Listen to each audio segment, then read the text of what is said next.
नमस्कार दोस्तों, स्वागत है आप सभी का आपके अपने YouTube channel maths by Pradeep Sahu पे। और आज जो इस वीडियो में मैं बात करने जा रहा हूँ वो हम कट ऑफ की तो बात करेंगे ही, लेकिन सबसे बड़ा कन्फ्यूजन जो रहता है ना वो ईडब्ल्यूएस का रहता है। ईडब्ल्यूएस की कट ऑफ ज़्यादा क्यों जाती है, इसके पीछे कारण क्या रहता है, सब बता देते हैं। इसकी 1-2 नंबर ज़्यादा जाएगी, क्यों जाएगी भाई? फिर क्या हम जनरल में काउंट नहीं होते? ईडब्ल्यूएस वाले जनरल में काउंट नहीं होते, उनका जनरल में सिलेक्शन नहीं होता? तो होता है बच्चे। जो वो कन्फ्यूजन है वो मैं दूर करूंगा, लेकिन सबसे पहले बात कर लेते हैं कि इसकी कट ऑफ बताना जरूरी है कि नहीं है। सीईटी की कट ऑफ की बात करना जरूरी है कि नहीं है। तो सीईटी आपके 3 केसेस यहाँ पे बनते हैं कि किस केस में कट ऑफ लगेगा, किस केस में कट ऑफ लगेगा तो कितना लगेगा। आपकी वैकेंसी सी ग्रुप की कैसे आनी चाहिए कि आपकी जो कट ऑफ है वो कम रहेगी, ज्यादा रहेगी। कैसे वैकेंसी आएगी तो कम रहेगी, कैसे वैकेंसी आएगी तो ज्यादा रहेगी। क्वालिफाइंग हो जाएगा तो आपको कितने क्वेश्चन ठीक करने थे। तो अगर 9 नवंबर को 9 नवंबर को नेक्स्ट नेक्स्ट हियरिंग है ना भाई, इसमें अगर ये क्वालिफाइंग नेचर हो जाता है तो आपको क्वालिफाई करने के लिए कितने परसेंट भाई? तो 50% जनरल को, 40% अदर कैटेगरी को। अगर क्वेश्चन की बात मैं यहाँ पे करता हूँ कि 50% अगर नंबर चाहिए तो क्वेश्चन कितने ठीक होने चाहिए? तो आपके 53 क्वेश्चन ठीक होने चाहिए और यहाँ पर 43 क्वेश्चन ठीक होने चाहिए, फिर आपका बन जाएगा काम। लेकिन अगर ये नहीं हुआ, मैं भी नहीं चाहता कि ऐसा ना हो, आप चाहते हो कि क्वालिफाइंग हो तो ये क्वालिफाइंग होना चाहिए। लेकिन अब 2 कैटेगरी में आ जाएंगे बच्चे, जिनके अच्छे नंबर है वो कहेंगे कि नहीं होना चाहिए क्वालिफाइंग, डायरेक्ट यहाँ से सिलेक्शन होना चाहिए या 4 गुने बुलाए जाने चाहिए। तो ऐसा मत करना, सब एक साथ रहो, सब एक दूसरे का सहयोग करो। लेकिन अगर ये क्वालिफाइंग हो जाता है तो फिर 51 वाले का 50 वाले का हो जाएगा। नहीं तो फिर मत सोचना, फिर आगे पढ़ो, जो भी आपको जिस पोस्ट के लिए तैयारी करनी है आप करो। दूसरी बात, अगर ये क्वालिफाइंग नहीं होता है फिर क्या होगा भाई? ये तो छोटी सी बात थी ना, अगर क्वालिफाइंग हो जाता है तो फिर तो कोई दिक्कत ही नहीं है, फिर सबको बुलाया जाएगा। अगर नहीं हुआ तो भैया अब क्या करेंगे? तो अब लगेगी फिर कट ऑफ। कट ऑफ लगेगी तो फिर कितनी लगनी चाहिए? तो कट ऑफ कैसे लग सकती है फिर? एक तो डिपार्टमेंटल निकले,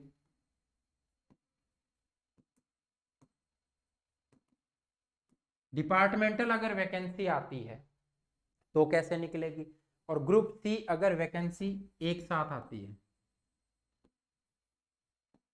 तो कैसे कट ऑफ होगी? और इनमें ईडब्ल्यूएस का क्या रहेगा भाई, वो मैं बता देता हूं आपको। सीधी सी बात है बच्चे कि नंबर तो, अगर लास्ट टाइम पे पैटर्न चेंज हुआ है तो सबको दिमाग तो घूम गया होगा सबका कि मैथ कैसे पढ़े, रीजनिंग कैसे पढ़े। ठीक है, रीजनिंग पढ़ रखी होगी सबने, मैथ कैसे पढ़े? और 15 नंबर की इंग्लिश आ रही है तो इंग्लिश कैसे पढ़े?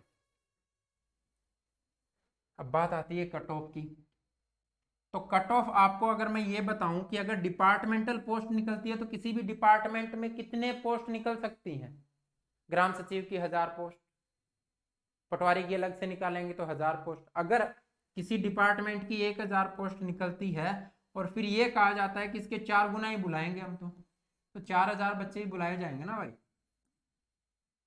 और अगर 4000 ही बच्चे बुलाए जाते हैं तो आपको यह भी पता होगा कि ये तो 75+ वाले भी मिल जाएंगे। क्या नुकसान है? ये वाला नुकसान है। अगर डिपार्टमेंटल निकलती है और उसमें 4 गुना बुलाए जाते हैं तो आपके 75+ वाले, अभी तक कुछ नहीं पता, अभी तक ना ये पता कि ये क्वालिफाइंग है, इसका भी कोई नोटिस नहीं है। ये भी नहीं पता कंफर्म की कट ऑफ लगेगा क्योंकि केस लगा हुआ है। और ये भी नहीं पता कि अगर कट ऑफ लगेगा तो वैकेंसी एक साथ आएंगी ग्रुप सी की या अलग अलग आएंगी, इसका भी कोई नोटिस नहीं है। तो तीनों बातें मैं आपको यहाँ पे बता देता हूँ। किसमें नुकसान है किसमें फायदा है आप कमेंट करके मुझे बता देना। ठीक है, वो तो मैं बता ही दूंगा कि किसमें नुकसान फायदा है, आप भी बता देना अपनी तरफ से कि किसमें फायदा है किसमें नुकसान है, और किसके कितने नंबर बन रहे हैं वो भी बता देना। लेकिन अगर ये डिपार्टमेंटल निकली तो ये हाल हो जाएगा, क्योंकि 75+ वाले, ये भी मान के चलो कि 70+ वाले 10-15% बच्चे मिल जाएंगे। 10% बच्चे मिलते हैं तो 75+ वाले 4000 आपको आराम से मिल जाएंगे। लेकिन अब निकलती है ग्रुप सी की इकट्ठी, फिर हो सकता है कि 15 से 20 हजार पोस्टें आ जाए भाई। क्लर्क की वैकेंसी, पटवारी, ग्राम सचिव, ये वो सब मिला करके 15 से 20 हजार वैकेंसी आती है। तो थोड़ा कट ऑफ कम हो जाएगा। क्यों हो जाएगा? बहुत ज़्यादा नहीं होगा, थोड़ा कम हो जाएगा, क्योंकि अगर यहाँ पर 4 गुना बुलाते हैं तो 80,000 बच्चे हो जाएंगे। फिर आप उम्मीद कर सकते हो 65, 66, 65 से 70 वाले आप उम्मीद में आ जाओगे, लेकिन फिर भी 51 वाले नहीं आएंगे। ठीक है, तो अब बात आती है कि किस तरह से वैकेंसी निकलती है, उसके अकॉर्डिंग कट ऑफ। अब बात आती है कि अगर ईडब्ल्यूएस में है तो फिर भाई कैसे बनती है कट ऑफ? कट ऑफ बनती है बच्चे इस तरह से कि जनरल कैटेगरी जो है वो आपका डायरेक्ट लिस्ट बनती है सभी बच्चों को उठा के, फिर आप ये कहोगे ईडब्ल्यूएस की ज्यादा कैसे चली जाती है, फिर तो ज्यादा नहीं जानी चाहिए। तो ज्यादा जाने का रीजन क्या रहता है? मैंने कहा कि जी एज जो क्राइटेरिया है आपका जनरल के लिए 25 वर्ष है। ठीक है, जनरल की कट ऑफ बनेगी तो 25 वर्ष वालों को ही उठाया जाएगा ना, एज क्राइटेरिया तो वही होना चाहिए। तो वो बना दिया।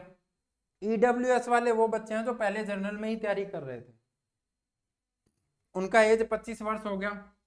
अब कोई 27 वर्ष का हो रखा है, वो तैयारी भी तो कर रहा है ना लगातार। अब उसने एज रिलैक्सेशन लेकर के फॉर्म भरा ईडब्ल्यूएस से, उसकी तैयारी अच्छी है। मान लेते हैं ईडब्ल्यूएस की 100 पोस्टें थी वहां पर, और 100 बच्चे ऐसे हैं जो 27 की एज के हैं और उनके नंबर जनरल की कट ऑफ से ज्यादा हैं, तो वो उनको ईडब्ल्यूएस में रखेंगे ना भाई, उनको ईडब्ल्यूएस में रखेंगे। इसीलिए ईडब्ल्यूएस की कट ऑफ ज्यादा चली जाती है, क्योंकि एज रिलैक्सेशन वाले वो बच्चे जिनके नंबर भी जनरल कैटेगरी से ज्यादा हैं, इसीलिए कट ऑफ जो है ईडब्ल्यूएस की ज्यादा चली जाती है, और कोई रीजन नहीं है उसके पीछे। ठीक है, ऐसा नहीं होता कि जनरल की कट ऑफ में ईडब्ल्यूएस वाले क्वालिफाई नहीं कर पाते, वो नहीं कर सकते, वो कर सकते हैं। क्यों कर सकते हैं? वही बच्चे कर सकते हैं जो इनका ईडब्ल्यूएस कैटेगरी में था लेकिन एज रिलैक्सेशन जिन्होंने नहीं लिया है, एज जिनका अभी भी 25 या 25 से कम है, जिस पोस्ट के लिए एज क्राइटेरिया 25 वर्ष था।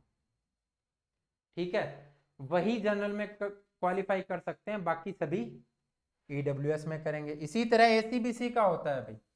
ठीक है, लेकिन एसीबीसी वाले बच्चे जो जनरल में ज्यादा वाले हैं, ज्यादा नंबर वाले, वहां पर ज्यादा बच्चे होते हैं ना, तो ज्यादा नंबर वाले जनरल में चले जाते हैं, बाकी उससे कम नंबर वाले जो एज रिलैक्सेशन लेते हैं वो कम नंबर वाले भी वहां तक पहुंच जाती है जहां तक कट ऑफ वहां तक बनती है। बात समझ में आई ना? अब बात करें कट ऑफ की, तो अगर आपकी ग्रुप सी की इकट्ठी वैकेंसी निकलती है तो आप कट ऑफ ये मान करके चलो कि जनरल की कट ऑफ आपकी 65 से 67 रहने वाली है। जनरल कैटेगरी की इकट्ठी वैकेंसी निकलती है तो, बाकी मत सोचना, क्योंकि 1000-2000 वैकेंसी, वही कह रहा हूं मैं, 1000 वैकेंसी अगर निकली पटवारी के लिए, और ऐसा नहीं होना चाहिए, क्योंकि फिर किस किस को बुलाएंगे भाई? 1000 वैकेंसी अगर ग्राम सचिव की निकलती है, वो 1000 लोग 4000 लोगों को बुलाया,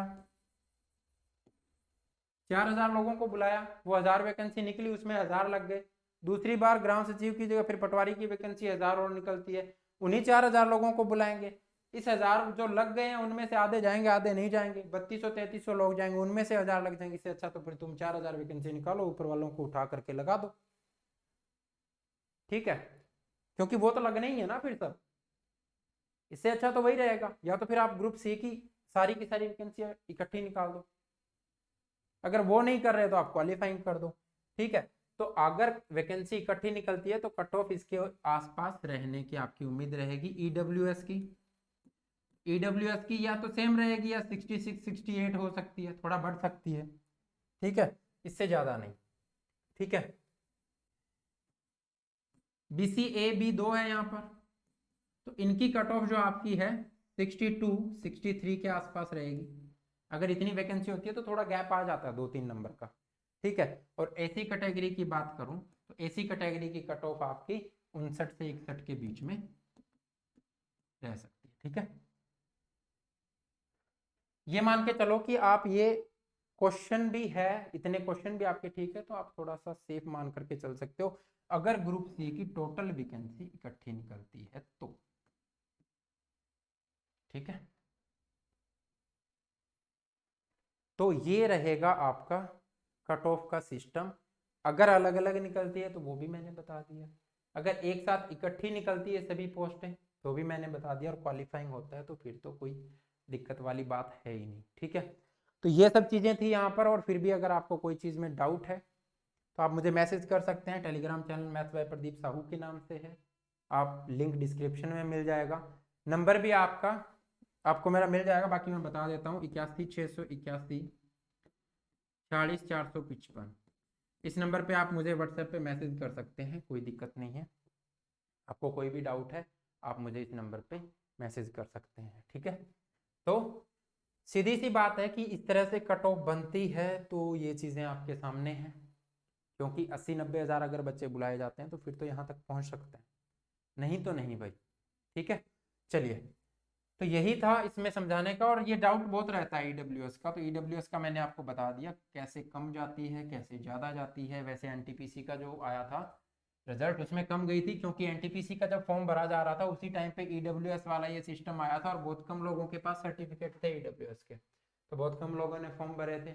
और बहुत कम लोगों ने फॉर्म भरे थे तो कट ऑफ, अगर ईडब्ल्यूएस में लोग ही कम होंगे तो कट ऑफ अपने आप कम हो जाएगी, ठीक है। तो ये चीज़ें मैंने आपको बता दी। फिर भी डाउट हो तो आप मुझे मैसेज कर सकते हैं, कॉल कर सकते हैं, टेलीग्राम पे आप ग्रुप में जुड़ सकते हैं, वहाँ पर मैं अपडेट देता रहता हूँ। CHSL SSC GD और CGL वाले बच्चे यहाँ पर मैथ रीजनिंग पढ़ सकते हैं। CET का मैथ हमने पढ़ा एक क्लास में, सब चीज़ें मतलब लगभग 5-6 घंटे की 3 क्लासें हुई थी, सब चीज़ें उसमें क्लियर हो गई थी। जिस बच्चे ने लास्ट टाइम में देख लिया तो उन्होंने भी 8 से 10 क्वेश्चन 12 क्वेश्चन आराम से अटैम्प्ट कर लिए होंगे। तो इस वीडियो में इतना ही, नेक्स्ट वीडियो में फिर मिलेंगे अच्छी अपडेट के साथ और अच्छे क्वेश्चंस के साथ। वैसे मैं अपडेट्स के साथ कम ही आता हूँ, आपको अपडेट्स मिल जाती हैं सब जगह से।